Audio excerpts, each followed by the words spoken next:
Bom, deixa eu começar de novo. Oi, prazer, meu nome é Raab, né? Eu sou líder de marketing de comunicação da Sensor Web. Eu trabalho nessa empresa, essa empresa trabalha com internet das coisas, voltada para o setor da saúde. A gente auxilia monitorando grandezas como umidade, eletricidade, temperatura, status de porta, porta aberta, porta fechada. A gente está entrando agora também com monitoramentos possíveis de oxigênio na beira do leito, também em alguns hospitais, e algumas outras frentes voltadas ao que a gente chama de hospital conectado. O motivo da webinar de hoje tem a ver com o dia 14/6, né? 14 de junho foi o Dia Mundial do Doador de Sangue, e eu trouxe o Dr. Guilherme Genovez, que é o diretor-geral do EMOSC, para bater um papo com a gente e para ele explicar um pouquinho como que esse bem tão precioso que todos nós temos é tão necessário num momento hospitalar, num momento de uma situação cirúrgica, ou até em outras construções, como o caso de terapias e hemoterapias. Tudo bom, doutor Genovez? Doutor Guilherme, perdão. Tudo bom, doutor Guilherme? Como você vai? Não, tudo bem, tudo bem. Eu sou Guilherme Genovez, eu sou hematologista, hemoterapeuta, já como hematologista há mais de 30 anos e já fui diretor do EMOSC outras vezes, de 2003 a 2007.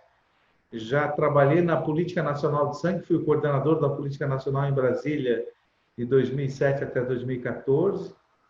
E agora voltei a ser diretor do EMOSC de novo, já em vias de aposentadoria. E realmente essa situação da pandemia é uma situação inusitada, né? Ninguém nunca vivenciou alguma coisa parecida com isso. Isso, como não existiu ainda, isso faz com que o nosso conhecimento seja extremamente limitado em relação àquilo que a gente possa fazer para minimizar dano, né? E quais são os riscos verdadeiros, né? E de que maneira a gente possa ser o mais racional possível no enfrentar a pandemia, sem negligenciar os danos que ela pode causar, mas também sem causar mais danos do que forem necessários para o enfrentamento da pandemia. Então, esse ponto de equilíbrio é muito difícil de a gente descobrir agora, já que a gente está aprendendo com ela e a gente não tem um quantitativo de conhecimento já armazenado que facilite a tomada de decisão. Bom, finais de fevereiro, nós aqui no EMOSC, nós já estávamos discutindo os riscos, haja vista o que estava acontecendo internacionalmente. Somente da vivência da China para a Europa, a gente viu que a coisa poderia chegar aqui. E ficou aquela discussão, nós somos um país tropical, aqui pode dar, como pode não dar, e sempre com medo. Por quê? Porque se tu tomas atitudes drásticas e firmes, e depois não dá nada, todo mundo vai te cobrar, porque tu fosse agressivo demais desnecessariamente. E vice-versa. Se tu não fizer a ideia, vai dar problema. E a nossa opção foi levar a sério. Então, já no início de março, bem no início de março, nos primeiros dias, a gente já começou a desenhar um plano de contingência. E a nossa ideia foi o quê? A gente estabelecer, porque assim, a própria Associação Americana de Bancos de Sangue já determina quais são os riscos que a gente tem, quais são as nossas ameaças e quais são os planos de contingências possíveis. Então, já existe uma determinação da ABB, em termos de prospecção de cenário, de se trabalhar numa grande pandemia. Então, número 1, os profissionais de saúde são vulneráveis e podem ficar doentes. Sim. Segundo, os profissionais de saúde envolvidos no processo são altamente especializados e de difícil substituição. Então, partindo desse princípio, a nossa ideia foi trabalhar com o maior estoque possível. A gente trabalhava com níveis, vamos supor, nível amarelo, nível vermelho, nível laranja. O quantitativo, né? Dependendo da quantidade de bolsas. De segurança.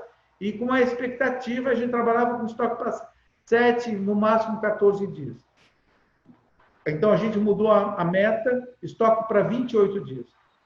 Bacana. E com isso a gente começou um nível de coleta.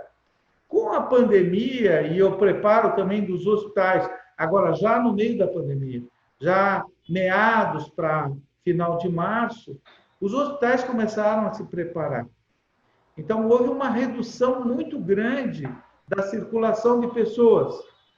Acidentes de trânsito também, porque diminuiu a circulação de pessoas. Sim, sim. Houve uma diminuição significativa das cirurgias eletivas, daquelas que são programadas. Então, consumo de sangue e cirurgias eletivas caiu de uma maneira importante. Covid. Dificilmente o paciente com Covid vai precisar de transfusão de sangue, a não ser que ele tenha uma intercorrência cirúrgica ou uma intercorrência hemorrágica, em que vai precisar, mas não é o que costuma acontecer. Pelo menos o que a gente tem visto é que a doença cursa mais com risco de tromboses do que propriamente sangramento. Uhum. E a gente descobriu isso já com o carro andando. Então, opa, vamos... Acho que quase tudo no Covid-19 a gente está descobrindo com o carro andando, né? O nosso CEO tem uma brincadeira bastante que às vezes a gente tem que trocar a roda acelerando o carro. Então, é mais ou menos o que a gente está vivendo com a pandemia. No nosso caso, até não é trocar a roda, é tocar a turbina com o avião voando. É um pouco assustador isso. Aí, o que a gente já... Vamos puxar o freio de mão, vamos segurar, porque esse sangue vai vencer todo. E como tu colocou, como a gente conversou anteriormente, a transfusão de sangue não é só uma bolsa de sangue. Então, eu imagino que a maioria das pessoas que estão assistindo a gente não entende que a doação de sangue, ela não tem só uma finalidade, né? Eu já conversei com alguns amigos sobre isso, né? E a maioria entende que você vai lá, doa o sangue, aquela mesma sacolinha, vai direto para uma cirurgia de transfusão que alguém vai fazer uma mudança, alguém vai fazer alguma cirurgia e precisa daquele sangue igual, mas a gente sabe que uma bolsa, ela dá mais de uma situação, né? Ela atende mais de uma pessoa, ela salva mais de uma pessoa. Sabe? A questão é o seguinte, a questão, por isso que eu te falei no caso da pandemia e do plano de contingência da ABB, é porque é um sistema extremamente complexo. O ciclo do sangue é um ciclo, a gente chama de ciclo do sangue aqui, é um ciclo extremamente complexo. Ele envolve uma quantidade imensa de processos que vão desde a captação, desde o nosso assistente social ir lá fazer mobilização social, sim, até a vinda, o cadastro, a identificação correta, apropriada da pessoa que vai doar sangue, porque depois a gente pode precisar localizar essa pessoa, a gente pode precisar conversar com essa pessoa novamente. Então, esse cadastro é extremamente importante. A doação de sangue tem como princípio os mesmos princípios hipocráticos, né, da medicina, de, primeiro, não causar dano nem para a pessoa que doa e nem para a pessoa que recebe. Então, dentro desse princípio, essa pessoa que vai ser a doadora de sangue, ela passa por uma triagem pré-clínica, que a gente chama, em que a gente vê se ela está com febre, se a frequência cardíaca dela está adequada, se a frequência respiratória dela está adequada. Posteriormente, ela vai passar numa entrevista, porque assim, nem todas as pessoas podem doar sangue. Para nem todas as pessoas, doar sangue é seguro para elas. E nem todas as pessoas, a doação de sangue é segura para quem recebe o sangue. Então, bom, feito isso, feita essa entrevista, o sangue é colhido e logo após, imediatamente antes do sangue ser colhido, a gente colhe amostras de sangue para fazer os testes sorológicos, para verificar se a gente consegue detectar alguma doença que possa ser transmitida naquela transfusão de sangue. E também é feito, mesmo que o indivíduo saiba, a gente faz novos testes de compatibilidade e de tipagem sanguínea. Por exemplo, eu sou O positivo e toda vez que eu vou doar sangue, o meu sangue é tipado novamente. É feito esses testes. Sim. Essa bolsa vai para um setor do hemócio chamado fracionamento. E nesse setor de fracionamento, vem acontecer aquilo que você falou. A gente não tem sangue inteiro, integral, sangue total guardado nas nossas geladeiras para uso. O sangue ele já chega, ele é rapidamente fracionado, ele é centrifugado e é separado a parte celular da parte líquida do sangue, que a gente chama do concentrado de hemácia e do plasma. Esse plasma, inicialmente, ele é rico em plaquetas. E depois ele é recentrifugado. E dessa recentrifugação, a gente separa a plaqueta e faz o concentrado de plaqueta. E depois ele é congelado rapidamente e volta a ser descongelado e recentrifugado. E tem uma parte que precipita, que deixa de ser solúvel com frio, que a gente separa e faz o crio precipitado. Então, de uma bolsa de sangue, a gente sai um concentrado de hemácia, sai um concentrado de plaqueta, sai um concentrado de crio precipitado e sai uma bolsa de plasma comum sem crio precipitado. Essas bolsas, e aí é mais profundo ainda, por exemplo, isso gera 350 ml de concentrado de hemácia. Quando eu vou usar isso num berçário, eu não uso 350 ml. Então, já no Hemosk, eu fraciono essa bolsa de 350 em 3, 4, 5 bolsas de 50 a 100 ml. Então, ele é mais fracionado ainda, entende? Para uso. E o plasma e a plaqueta é feito da mesma coisa. E daí nós vamos transfundir isso nas pessoas. Essa transfusão, ela é extremamente segura? Não, não é segura. A gente fala entre nós que a melhor transfusão de sangue é aquela que a gente não precisa fazer, ou aquela que a gente evita fazer. Isso por quê? Porque todos os testes que a gente tem são para as doenças que a gente conhece. Então, assim como apareceram doenças bem depois de que a gente usava a transfusão de sangue como rotina, apareceram depois, como no caso da hepatite B, da sífilis, da hepatite B, da B e C, do HIV, do HTLV1 e de outros vírus, parvovírus e vírus novos que estão surgindo, a gente só faz testes para isso. Então, se surgir uma nova doença, a gente não vai testar porque a gente não conhece e ela vai à frente. Uma outra questão importantíssima, que isso gera confusão em relação à sociedade, é que o sangue é testado, então o sangue é seguro. Não. O sangue é testado, mas ele é testado e ele tem uma sensibilidade no teste. Isso significa, por exemplo, se eu pegar HIV hoje, os testes sorológicos só vão dar positivo para o meu HIV daqui a 21 dias. Então, entre eu pegar e começar a transmitir, passam 3 dias. E entre eu pegar, começar a transmitir e o Hemosk, através dos exames, conseguir detectar, vão 21 dias. Nós desenvolvemos testes que diminuíram isso que a gente chama de janela imunológica. Então, esse tempo já passou para 9 a 10 dias.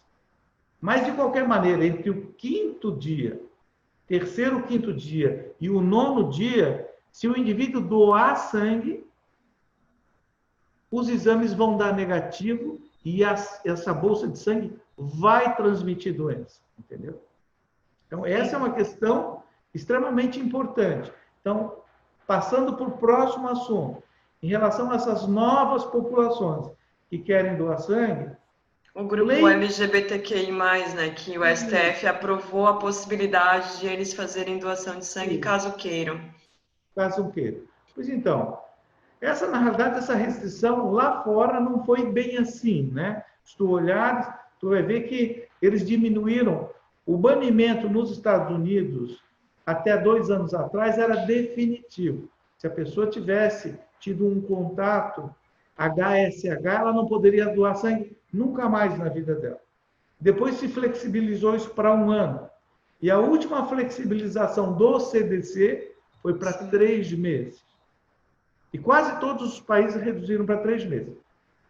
O Supremo Tribunal agora, por uma votação de 7 a 3, se eu não me engano, ou 7-4, eles liberaram totalmente para doação e pedem para que a gente não faça mais a pergunta sobre a vida A sexual, orientação.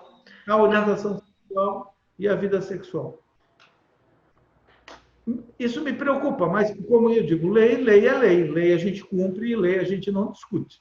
Entende? Mas existe, por exemplo, você colocou que existe reagentes e que hoje a gente tem alguns exames, alguns testes que consegue captar em 9 dias. O sangue ele dá conta de se manter estável e possível de ser doado nesse interim, que eu entendo também que é um insumo, é uma matéria orgânica, né? Então ela também pode apodrecer, por isso precisa de controle de temperatura, muito legal. monitoramento. Então, assim, a gente tem que pensar também que existe essa escala que ele pode não dar conta para ir para um paciente receber. Essa é a minha pergunta. Beleza, a STF liberou, mas como que o Hemocentro dá conta disso? É muito legal. É porque, veja bem, quando o sangue ele é colhido, na realidade, ele é estocado de uma maneira correta, adequada. Então, uma das razões da gente separar o sangue e não usar o sangue total, a gente usar o sangue fracionado ou usar hemocomponentes, é porque a temperatura ideal de guarda do sangue, de conservação do sangue para concentrado de hemácia é de 4 a 6 graus. Sim. A temperatura para conservação das plaquetas é de 20 graus, é a temperatura ambiente. A temperatura para estocagem do plasma e do crio é de menos 15 a menos 30 graus. Sim. A partir da hora que eu colho o sangue, o tempo de multiplicação viral, ele basicamente ele para, ele estaciona. Então, se eu esperar 9 dias ou esperar 1 ano para o plasma, que o concentrado de hemácia eu consigo conservar ele durante 40 dias. O concentrado de plaquetas, 5 dias. E o plasma por 1 ano. E o crio por 1 ano. Tá certo? Uhum. Então, se eu colher o sangue agora, fizer o teste, daqui a 1 ano desse plasma, e ele for positivo ou negativo, isso não vai mudar em 1 ano, porque esse tempo para no final da coleta de sangue. Então, vamos supor, quando o sangue é colhido aqui, em 24 horas, eu já tenho o resultado dos exames. Em 48 horas, essa bolsa já está disponível para a doação. Então, se o indivíduo ele tiver entre o 3º, 5º, 8º, até o 9º dia, essa bolsa já foi para a transfusão. E se eu esperar 9 dias, Guilherme, então tá, eu só vou testar ela no 10º dia. Ela vai dar negativa como ela dá no 1º dia. Porque esse vírus, esse teste não vai ficar positivo durante porque ele congela no meio do caminho, assim que ele é captado do ser humano. Claro, o vírus ele não se multiplica a essa temperatura. Ele se multiplica a 37 graus. Que é a nossa temperatura, sim. Isso. Por isso, em alguns animais que não são primatas, eles não, a doença não prolifera neles, porque a temperatura corpórea deles é diferente e não favorece a isso ao vírus. Então, com relação a essa população, nos preocupa, isso vai depender, tem muitas variáveis, né? Mas, assim, as normas, elas são feitas para proteger um coletivo e elas não conseguem olhar as particularidades de cada indivíduo durante isso. Por exemplo, o indivíduo tomar uma taça de vinho e, logicamente, não tem problema nenhum em ele sair e dirigir, entendeu? Mas como tem pessoas que tomam 1, 2, 3 e o Estado não tem capacidade de avaliar quantas taças de vinho ele tomou, é proibido para todo mundo tomar vinho e dirigir, entendeu? Então, em relação à população normal, nós temos uma prevalência de HIV que é de torno de 0,4% até 0,7%. Então, de cada 1.000 indivíduos, 4 ou a 7 pessoas são portadoras do HIV. Nas populações de homem que fazem sexo com homem, essa prevalência varia de 4% a 14%, 15%, dependendo do grupo desse indivíduo. Então, vamos supor, no grupo HSH, solteiro, que tem vida normal, é 4%. No grupo travesti ou daqueles outros grupos que usam o corpo para fazer dinheiro, usam de maneira para comércio. São mais... Isso. Esse grupo é mais promíscuo, chega a 14%, e em alguns até 17% a prevalência de HIV. Então, essa prevalência significa que eles pegam mais facilmente a doença. E se eles pegam mais facilmente a doença, existe um risco teórico maior de eu colher o sangue em janela imunológica e de eu acabar transfundindo esse sangue em que eu acho, porque os exames deram negativo, mas o vírus está viável e é infectivo dentro dessa população. Então, isso é uma discussão delicada. Até porque existem algumas outras pesquisas falando sobre contaminações em si, em que hoje é considerado um grande grupo de risco os homens casados acima principalmente de 40 anos, pela questão da traição, e isso é uma estrutura cultural, nem entra na nossa saúde, né? Mas que constrói o hábito de trair, né, a sua esposa. A gente tem uma quantidade de mulheres cada vez mais casadas com HIV positivo porque contraíram dos seus parceiros. E isso tem crescido nos últimos anos, né? Então, o HIV ele não é só ligado a um grupo, ele é ligado a uma forma como você se relaciona nas coisas. Conrado, não, tu tá certo, e desde o início, na realidade, aqui, no início do HIV, quando a gente fazia testes e apareceu uma mulher positiva, a gente já sabia que ela tinha sido contaminada pelo marido. O marido tinha uma outra vida, às vezes tinha contato com travesti, com mulheres que fazem sexo. Com prostitutas e afins, Então, como eu falei, tem uma coisa fora a saúde, que também é saúde, mas não é o que a gente está conversando, né? E que às vezes afeta esses dados. Claro, mas a gente tem que observar que nessa população que tu falas, que são os heterossexuais, que têm casos, que são casados, etc., eu não tenho essa epidemia concentrada, tá entendendo? Uhum. A prevalência da doença nesse grupo se mantém entre 0,4% e 0,7%. Já no grupo HSH, essa prevalência é muito grande. E tanto não existe um preconceito pelo fato de ser LGBT, que não existe nenhuma restrição em relação a lésbicas que doam sangue. A gente nunca houve celeuma em relação a isso. Porque a questão não é uma questão de gênero ou de comportamento sexual, mas sim de risco acrescido. Mesmo as mulheres, por exemplo, que vêm doar sangue e que relatam coito anal, essas mulheres também ficam impedidas de doar por 1 ano, porque a gente sabe que esse tipo de prática sexual agrega um risco acrescido, somente no coito receptivo. Existe o coito insertivo, em que o vírus vive muito pouco tempo fora do corpo, e o coito receptivo, em que o esperma fica dentro da pessoa e ele tem um tempo maior para poder conseguir arrumar um buraco para entrar dentro da circulação do indivíduo, entende? Então, são coisas diferentes. Só que, assim, quando tu vai fazer uma legislação para um país de dimensões continentais, isso vão ter efeitos colaterais. Por exemplo, assim, pessoas com mais de 120 quilos, elas não podem doar sangue. Isso não significa que nós somos gordofóbicos. Pessoas com menos de 45 quilos não podem doar sangue.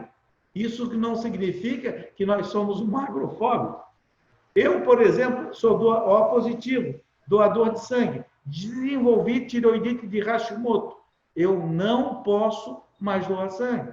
Por quê? Não é porque eu tive, ou quem eu sou, ou de que maneira eu me comporto, mas o fato de eu ter tido tireoidite de Hashimoto, isso acresce um risco e pode causar problema. Porque, como eu te falei, eu pego uma bolsa de 300 e poucos ml, fraciono ela em 10 ou 5 bolsas de 60, 70 ml e transfundo isso, e essa bolsa possa estar contaminada e eu não detectei, é muito difícil eu conversar com a família dessa pessoa e explicar para ela o que foi que aconteceu. Eu já tive o desprazer de fazer isso mais de uma vez. E é uma situação muito desagradável, porque para a pessoa que teve o seu ente contaminado ou que está contaminado, a culpa é nossa.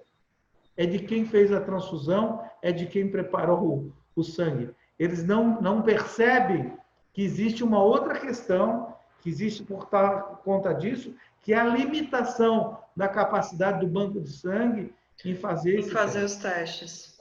Entendo. Existe uma tecnologia, Rabi, isso é uma coisa importante. Existe uma tecnologia que a gente chama de intercept. O que esse intercept faz?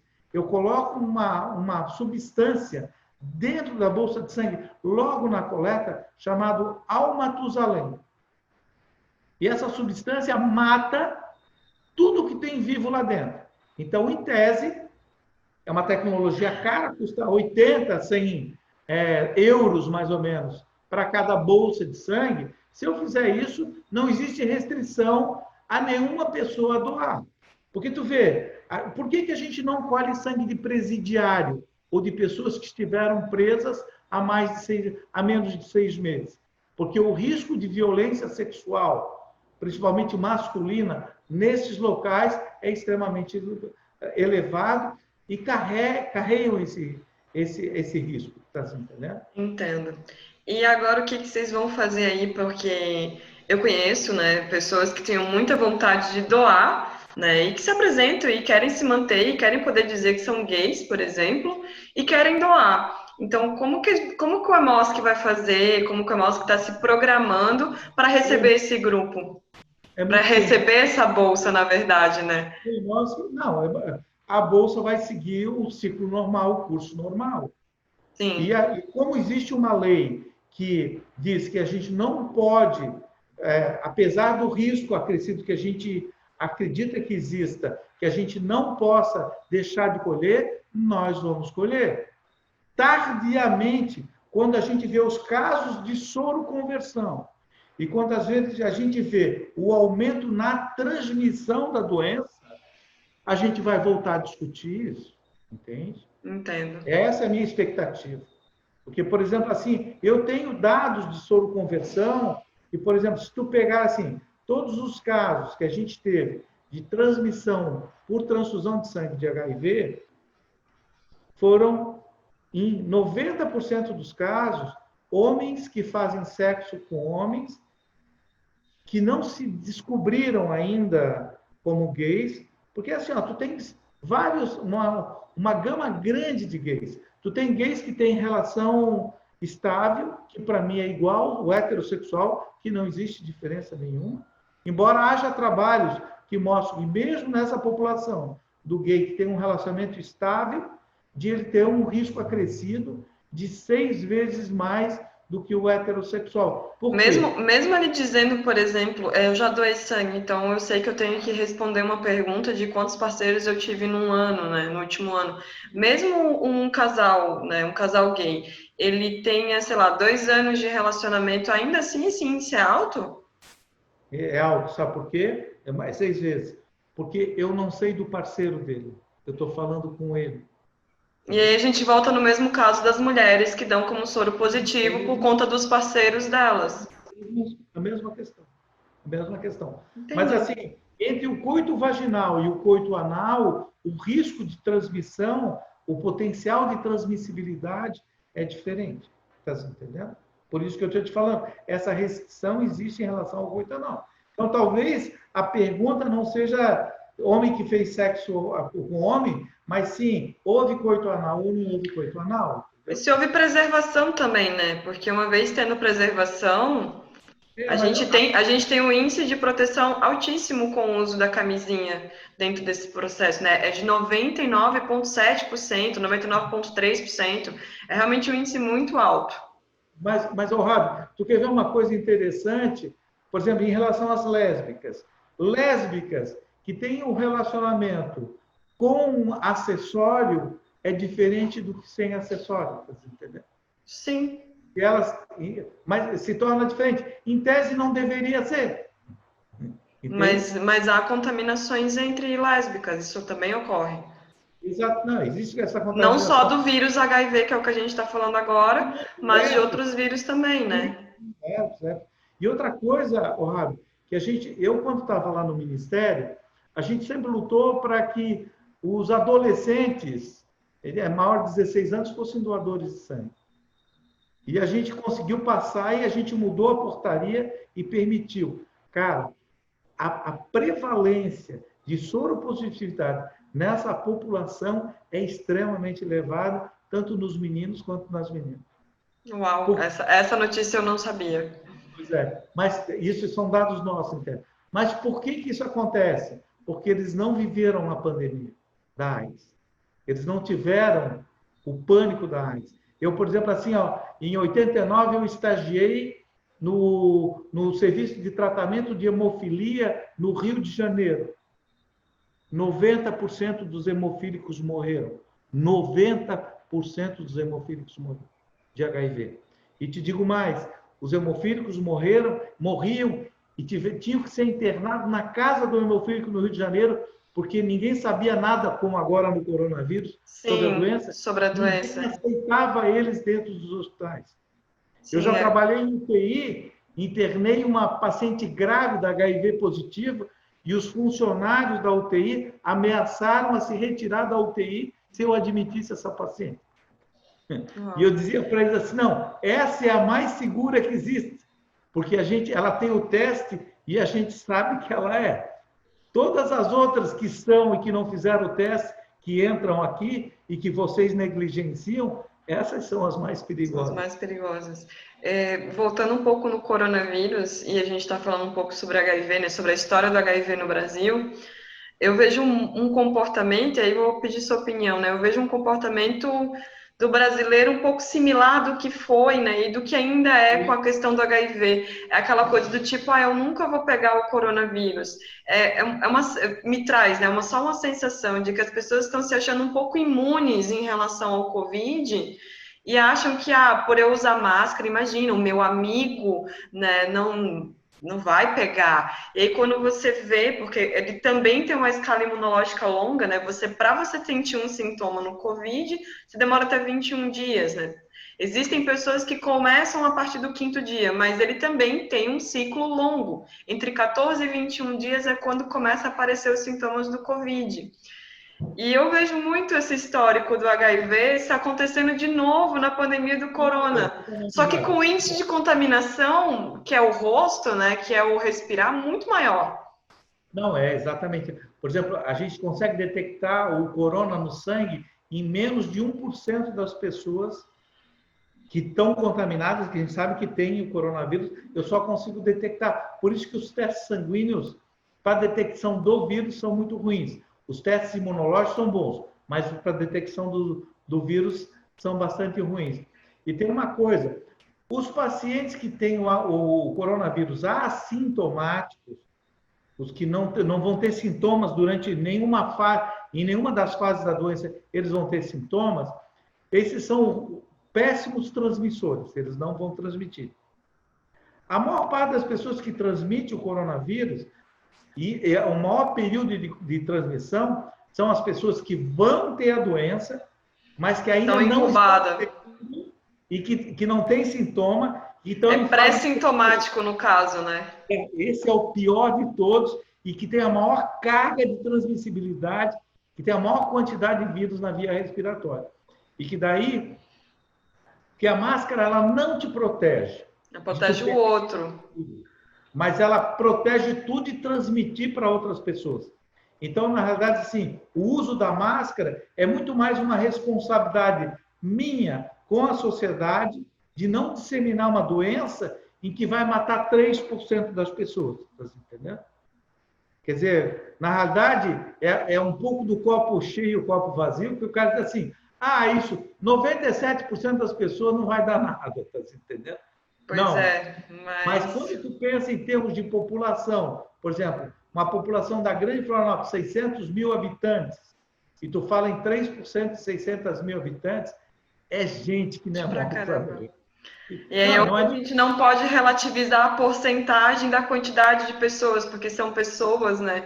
E quando a gente fala da morte, você comentou ali que em 89 você teve vários pacientes que perderam, né? Que morreram por a questão do HIV. 90% foi um genocídio.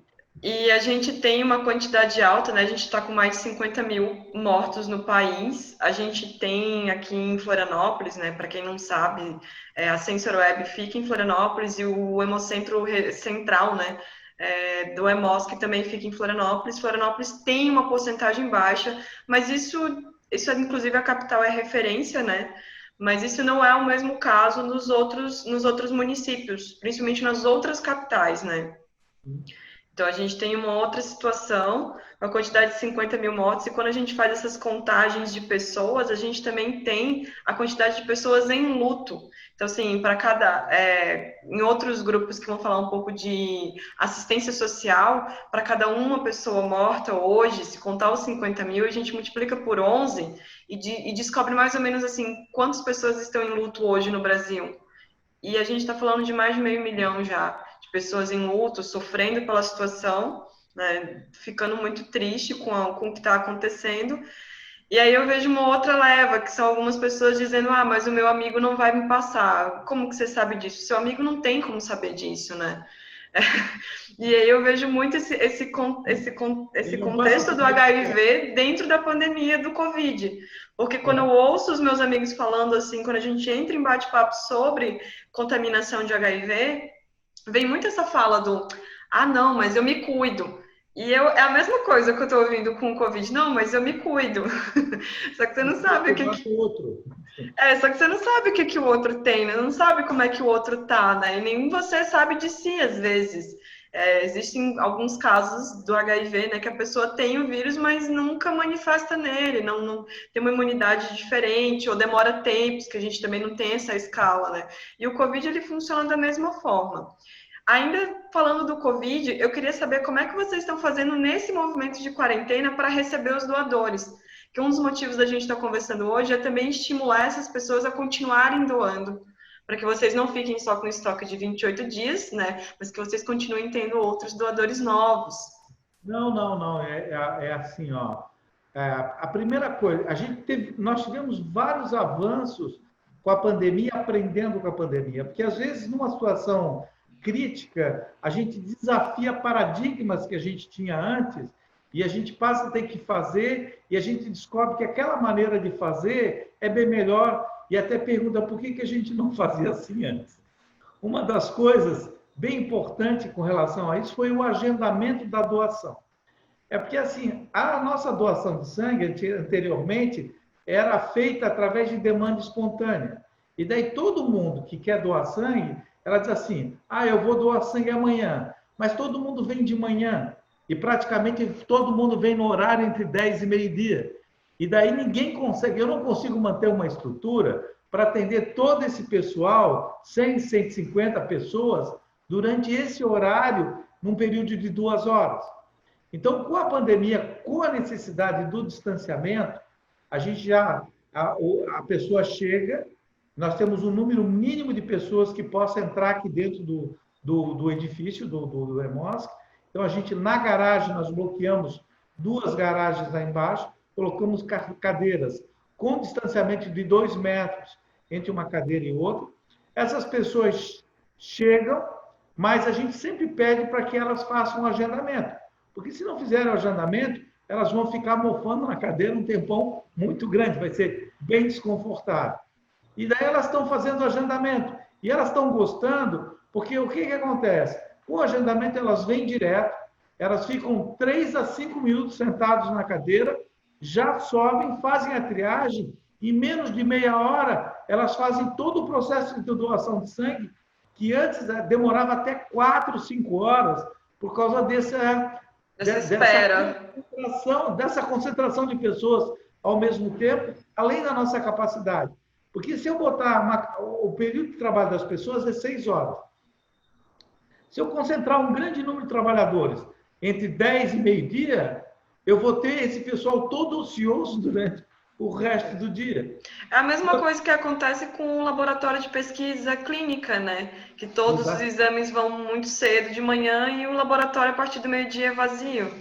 Exatamente.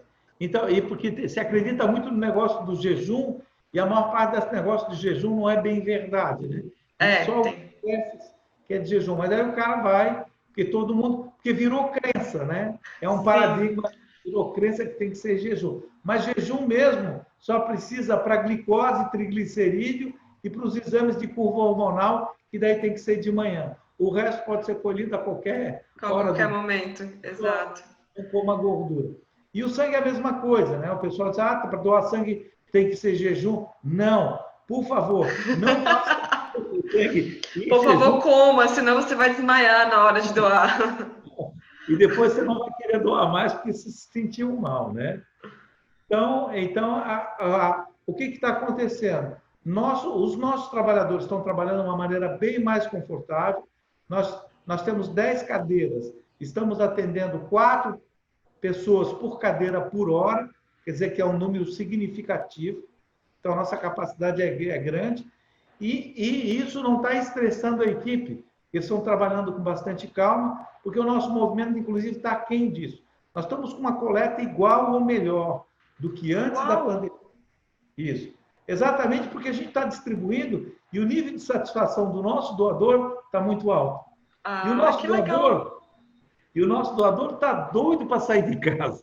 E ele era outra coisa que eu ia comentar, né? A gente tem uma quantidade de pessoas com medo de sair de casa e existe uma série de pessoas que acham que o banco de sangue ele tem o mesmo índice viral ou a mesma preocupação viral do que o ambiente hospitalar. A gente sabe que no ambiente hospitalar, se a pessoa for no hemocentro ou num banco de sangue dentro de um hospital, ela pode estar com um pouco mais de risco. Ainda assim, mas ainda assim depende da localização. Às vezes o banco de sangue ele é um prédio vizinho ao ambiente hospitalar, ele não está dentro do hospital em si, né?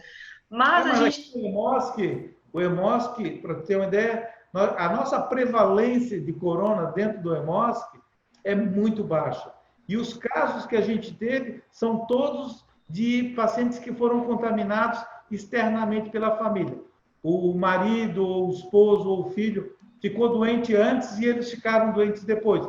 Então, a contaminação não se deu aqui. Era isso que eu ia falar, que eu queria que você contasse um pouco sobre o espaço de segurança que é você doar dentro de um banco de sangue, ou de um banco, ou de uma agência transfusional, como tem no interior do estado, né?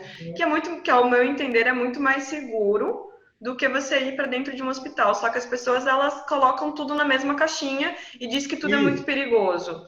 Então, eu queria que você explicasse um pouco como que é seguro a pessoa ir doar sangue, sabe? Mas para tudo que a gente conversou até agora, Rabi, não dá para botar tudo na mesma caixinha, não é inteligente. Não dá. Mas assim, aqui o EMOSC, na verdade, a gente tem um hemocentro coordenador e a gente monta uma hemorrede. E nessa hemorrede a gente tem hemocentros regionais. São estruturas parecidas com a nossa, um pouco menor, mas que também estão fora dos hospitais, estão longe dos hospitais, às vezes até bastante distante dos hospitais. E nós temos algumas agências de coleta, sendo que a única que fica próxima do hospital é a de Jaraguá do Sul. O resto tudo é longe do hospital. O Hemocentro de Joinville fica próximo ao Hospital São José? Fica, mas não tem ligação nenhuma, é uma estrutura totalmente diferente. Aqui nós estamos perto da Carmela e do Hospital Celso Ramos, estamos, mas é uma estrutura totalmente diferente. Não existe passagem, né, de alguém, tipo, de uma enfermeira no hospital por dentro da mosca. Isso não acontece. Não, e aqui é o seguinte, ninguém entra sem estar totalmente com máscara e tem uma pia em todas as entradas e todos nós, mesmo que a gente saia por algum momento, toda vez que volta para entrar no prédio, a mão tem que ser lavado e passado álcool gel depois. Então, o nosso risco é muito baixo. A entrada do ambulatório em que entram pacientes, todos os pacientes têm a temperatura aferida e eles não entram em contato com a porta de doador. A porta de paciente se dá através da Imam Beivarda, na frente da Carmela Dutra, e a entrada de doadores de sangue se dá através da praça, através da Otto Gama dessa, da outra da rua. Então, são coisas É como se um entrasse no extremo direito do prédio e o outro entrasse no extremo esquerdo do prédio. Né? Bem oposto. Os pacientes ficam no terceiro e quarto andar e os doadores ficam no primeiro e segundo andar, totalmente separados um do outro. Não existe circulação praticamente entre os dois andares. Então, doar sangue, para quem quer fugir de casa... Pode doar sangue que vocês estão recebendo. E preenche os critérios de ser doador de sangue. A doação de sangue é um negócio legal. Até porque a nossa pracinha aqui é uma pracinha muito bacana, muito legal, muito confortável. Que bom. Deixa eu ver se eu tenho mais alguma pergunta. Eu só queria que você falasse um pouco, a gente voltou ali, você falou do ciclo do sangue, né, que eu achei bem bacana, eu já ia fazer essa pergunta mesmo. Da questão das temperaturas, você também falou, eu queria que você falasse um pouco sobre a conservação, principalmente nesse movimento de aguardar para ir para um paciente, como tem sido feito com o EMOSC. O EMOSC tem a SensorWeb, acho que desde 2014, né, já é bastante tempo que a gente está junto, mas como que mudou também o processo de vocês, como que era antes e como que está agora nesses últimos seis anos, já vai fazer, olha só. Então, na verdade, a grande questão e talvez a grande garantia de qualidade que a gente tem em relação ao sangue, como ele é perecível, como tu mesmo colocou, é a questão do controle e o manejo das temperaturas. O quanto que a gente controla isso. Então, porque, por exemplo, uma geladeira está na temperatura agora e estava ontem, não significa que ela permaneceu nessa temperatura. Então, antigamente, cada geladeira tinha um mapa e a cada tempo, de 4 em 4 horas, alguém ia lá, checava os termômetros que eram aferidos e que anotavam esses valores. Mas isso, na realidade, também tinha problemas, porque, às vezes, por negligência do trabalhador, ele burlava, ele copiava a temperatura anterior, e a partir da hora que tu está trabalhando com sensoriamento remoto, tu tens isso em tempo real, tá? Então, mesmo durante o transporte, a gente usa data logger, a gente usa equipamentos que vão junto com as bolsas de sangue ou com as bolsas desses hemocomponentes e que é feito esse controle. Isso faz com que o nível de qualidade e o nível de rastreabilidade daquilo que a gente fez seja extremamente grande. Então, hoje é impossível a gente trabalhar com a nossa cadeia de frios, com a nossa cadeia, sem o sensoriamento remoto, sem que haja um trabalho e mais do que isso, se faltar luz, alguém é avisado, se o gerador não entrar, alguém é avisado, quer dizer, existe uma cadeia de responsabilidade extremamente eficaz na preservação do sangue e dando segurança, porque, veja bem, o freezer menos 80, ele pode estragar, pode faltar luz, o gerador não entrar, e daqui a 6 horas ele entra, a temperatura vai estar menos 80, só que ninguém pegou quando ele foi a 4 graus ou 5 graus positivo durante o tempo de que deu algum problema com alguma coisa. Então, esse sensoriamento, principalmente o fato de ser remoto e de ter um responsável por isso, isso nos ajuda bastante, isso dá uma segurança imensa. Inclusive, em cada temperatura, em cada margem de temperatura, por exemplo, no caso das plaquetas, no caso do plasma e do concentrado de massa, o controle de temperatura é totalmente diverso em cada um deles. Então, não só tem esse controle contínuo, mas também o controle diverso de acordo com a necessidade de cada componente. E no fim a gente acaba tendo um sangue mais seguro, né? Que foi basicamente o que a gente conversou até agora sobre como trazer segurança para o sangue, para quem doa, para quem recebe, quem, enfim, toda a segurança possível para que vidas sejam salvas. A gente enxerga bastante o trabalho da SensorWeb, né? A gente enxerga bastante como a gente agrega, apesar de não estar presente no ambiente, né?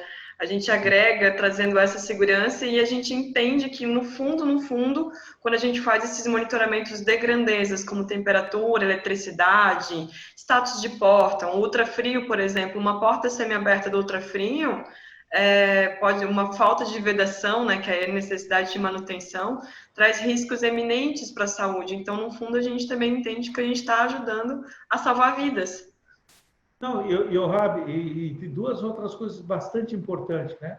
Para a gente conseguir, dentro desse processo complexo, montar uma bolsa de sangue, cada bolsa de sangue agrega mais ou menos $200 para eu formar ela, entre 150 e $200. Eu tendo um estoque de bolsa de 100 bolsas, 200 bolsas, se esse controle de temperatura não for feito de maneira adequada, olha o prejuízo, o tamanho do prejuízo que eu teria se eu tiver que descartar por desvio de temperatura um estoque desse tamanho, tá? Outra coisa bastante importante, já no ponto que tu colocou, não no contraponto, mas no ponto que tu colocou, o risco de transmissão de doenças hoje através do sangue, por questão sorológica, é da casa de 1 para 600 mil, né? E os riscos de causar dano a um paciente por desvio de qualidade do produto, por causa de temperatura, é bem maior do que isso. É milhares, chega a milhares de vezes maior do que isso. Porque, por exemplo, assim, a contaminação de um concentrado de hemácia, que ficou 40 dias na geladeira, e houve desvio de temperatura, a proliferação bacteriana dentro desse concentrado e o choque séptico que isso pode causar é muito maior do que a transmissibilidade de um HIV, de uma hepatite C, que hoje são doenças quase que sempre manuseáveis, né? Não é uma doença, não são doenças mortais, mas a contaminação bacteriana e falhas no controle de temperatura, sim, o desfecho é mortal, sabe? E tu tens a gravidade do desfecho é muito maior. Então, é muito mais crítico a cadeia de frios, o controle de temperatura, do que a qualidade sorológica do sangue. É muito mais importante. Dessas notícias que você falou agora no final, eu realmente não sabia, eu já li bastante coisa sobre sangue, mas o impacto, eu achava que era o oposto, que o impacto sorológico era maior do que o impacto da conservação, né? Nos Estados Unidos, hoje, o risco de uma pessoa pegar HIV através de uma transfusão sanguínea é 1 para 6 milhões. A gente tem esse dado no Brasil? Não. Não, tem. Tem por causa da... É porque esses dados no Brasil, eu acho que por conta da hepatite B, é 1 para 600 mil. Então, mais ou menos 1 para 700, 600 mil, porque para a hepatite B, os nossos testes, e assim como os do mundo, que o Brasil é que desenvolveu a tecnologia para fazer o teste que é feito no Brasil. É diferente dos outros. Então, a nossa sensibilidade, mas é da casa do milhão. Mas tu quer ver só, a mortalidade por transfusão de plaqueta contaminada por bactéria no Reino Unido é 1 para 20 mil. Então, eu saio da casa dos 6 milhões para a casa dos 20 mil. 20 mil. Daí é uma proporção bem maior, fazendo comparação entre os pontos. Exatamente. Então, o risco de contaminação de um concentrado de hemácia por estar guardado em temperatura inadequada, porque aquilo é um caldo de cultura. O que a temperatura faz? Ela diminui o risco da proliferação de micro-organismos dentro, bactérias, vírus não, mas de bactérias. Por quê? Porque a temperatura baixa, a proliferação é muito pequena. Então, se o paciente receber 1, 2, 10 bactérias não vai dar problema nenhum. Mas se essa bactéria proliferar dentro da bolsa, é como leite, entende? A Sim, carga de bactéria que eu vou jogar é mortal, é letal para o paciente.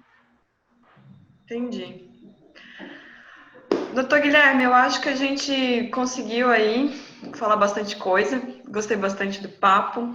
Queria agradecer você por gravar com a gente, por estar com a gente. Queria saber se você quer falar mais alguma coisa, deixar mais algum recado para quem está nos assistindo. Não, eu acho que a conversa foi muito boa. Eu acho que várias coisas que a gente conversou, elas são importantes para a gente se situar de uma maneira racional nos posicionamentos que a gente tem em todas as coisas, tanto ao Covid, quanto à questão da expectativa com relação à transfusão de sangue, com relação a HIV, com relação às outras doenças. É extremamente importante porque isso tem que ser conversado de uma maneira desapaixonada, levando a racionalidade ao pensamento lógico da maneira mais repetitiva possível, da maneira mais. Eu sei que a paixão domina a gente e que às vezes. E o latino é muito apaixonado pelo vídeo futebol, né? E que a gente pare e, de uma maneira pragmática, comece a analisar. Então, voltando àquela questão do LGBT, se foi certo ou se foi errado, o futuro, com certeza, vai nos dizer o que aconteceu. Tomara que tenha sido a mais acertada possível e que a gente consiga trazer esse grupo para ser doador de sangue, né? Eu gostaria muito disso. Inclusive, a gente tem estudos aqui no EMOSC para trabalhar com Intercept, para exatamente acabar com isso. Entende? Com isso, para eliminar qualquer tipo de preconceito social nessa estrutura, né? Exatamente. Que a gente Bacana. consiga fazer com segurança. Porque, veja bem, naquele indivíduo que foi contaminado por uma transfusão, e ele ficar sabendo que essa transfusão se deu por causa de um HSH, ele vai ficar com muito ódio e a gente vai construir mais ódio em relação a isso. Sabe? É Sim. muito. Amplia a quantidade de violência, principalmente em relação ao grupo, né? Ao grupo LGBTQIA+. Agora, esse é o tamanho da sigla. Não é mais Então, só vai LGBT. ser impronunciado. Mais uns anos ela vai ser impronunciada. Vai. Quero agradecer então a você, quero agradecer a quem nos assistiu, a quem compartilhou aqui o tempo, né? E eu espero que essas pessoas tenham aprendido aí um pouco, que façam um agendamento, não só no EMOSC, que é de Santa Catarina, mas qualquer pessoa em qualquer lugar do Brasil que ligue para os hemocentros de cada estado, que se prontifique a doar sangue, é extremamente importante. Santa Catarina é um estado fora da curva, assim, em termo pandêmico. Eu sou do Ceará, né? Eu sou cearense, então o estado do Ceará. Oi? Lá tá feio. Então, lá tá bem feio e doar é muito importante no Ceará, no Recife, né, no Pernambuco, no caso, na Bahia, em São Paulo. Todos os estados estão precisando bastante dessa solidariedade, né? Porque todo mundo tem sangue, por que não doá-lo? É fundamental para a gente entender e é uma forma também da gente poder ajudar minimamente outra pessoa a se salvar. A gente não conversou muito sobre isso, a gente pode agendar uma outra conversa, que é a questão dos tratamentos. Muita gente não sabe que existem tratamentos, inclusive, de câncer. Eu só vim saber depois que eu conheci o EMOSC, né? Através do sangue. Isso é muito legal de entender que a tua doação ela não é só para salvar um acidente de carro ou uma cirurgia eletiva, ela também tem função fortíssima em tratamentos longos e sérios com câncer e com outras doenças, né? Que Talassemia, doença falciforme.